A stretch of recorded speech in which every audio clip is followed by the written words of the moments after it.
Okay, so, I actually managed to look at this website that was called Science of Eating Disorders, and I actually found a kind of like an autobiography, like not really, but about a girl named Tatiana, and she starts explaining that her psychiatrist compared her to Dexter because of their way of living, how they pretty much have a double life. Like, people see one side, but they have a completely other side, and this is because she has bulimia nervosa. And according to, well, most of this she actually wrote. According to Hempworth and Paxton in 2007, they actually found that fear of stigma, and by stigma I mean shame, is a main barrier for people who have bulimia to look for help, and that most people don't normally expect people with bulimia to have an eating disorder just because of the fact that they pretty much have a normal weight, and that according to Broussard in 2005, like, it doesn't matter how old you are, what ethnicity or social class you are, like, it can happen to you at any point in time. It doesn't happen to everybody, though. And then, according to Arbanik in 2001, he actually got to study 6 women and noticed 5 things. And he noticed that bulimia was pretty much a living hell. Like, they focused too much on when they were going to eat, what they were going to eat, and how much, and then try to avoid getting caught, and that they were emotionally and physically exhausted. And then that it was a perpetual cycle, like that binging and purging became a habit. And then that the third one was like the right to exist, pretty much to justify, like, they only felt justified if they felt thin or if they were thin. And then food as an anesthetic, so they would use food for binging and purging to, like, detach themselves from their feelings. And then that the last one was a living facade, so pretty much for them to try to seem normal. And then the second thing I actually got to see was Ketley Eating Disorders, and it's like, that's another website, and it starts talking about a girl who's 25, and that she actually had issues with her weight and self-esteem since middle school.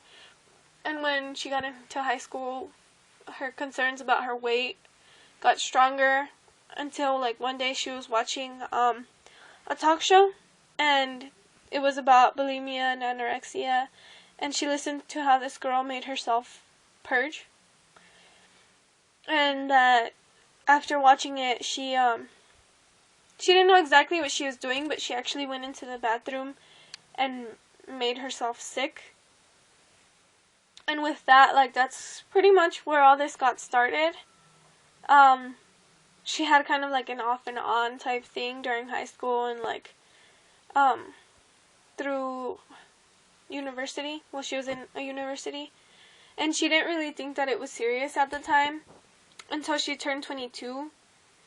Like, she had graduated, and society pretty much expects everybody to have everything put together, and she was, like, stressed and terrified. And she also apparently got dumped from somebody who she took quite seriously, and because of that, like, she got into, like, a depressive state, and she didn't eat, she didn't really sleep, and she started losing weight, but she never really noticed it. But once she really did notice it, that she didn't want to gain it back, and so she was like, she started pretty much making a mission for herself to where she would starve herself all day, or, like, she'd try to beat how much she would starve herself compared to the day before. And if she could, then she would reward herself with a bowl of cereal, which most of the time ended up, like, causing her to binge. And then that she pretty much used that not just as something to control her weight, she also used it to control her emotions. And then it wasn't until like this one weekend that something happened. She actually got caught by her mother, and then she also met somebody who actually really cared about her, and because of these two things she actually went out to seek for help, and because of that she's actually been trying. And in this article, I guess, she says that she's been like on the right track for the last 4 months, but this actually happened, I believe, in 2006. So I'm not exactly sure what happened after that, but yeah, honestly, what I think is just like, I feel as though having bulimia would be such a struggle. Like, I feel, because most people who have bulimia actually don't really have control over their binging, and if you can't really control it, like, you're gonna have to try to, well, for them, they try to find something to make up for it or take it back, pretty much, and that's how they start making themselves throw up, or using an excessive amount of like exercising or laxatives. And I feel like that seems too difficult to do because of the fact that, like, since they have so much shame about it, they pretty much have to worry so much about trying to hide it and not letting anybody see it. So yeah, I don't know. I would suggest, but I can't really, it just sucks. Like, if you're not in the situation, you can't really tell anybody to do anything about it, because you don't know how they feel, you don't know what they go through. But yeah, like, this is pretty much most of the stuff that I've learned about people with bulimia nervosa. But yeah, that's all I really have to say.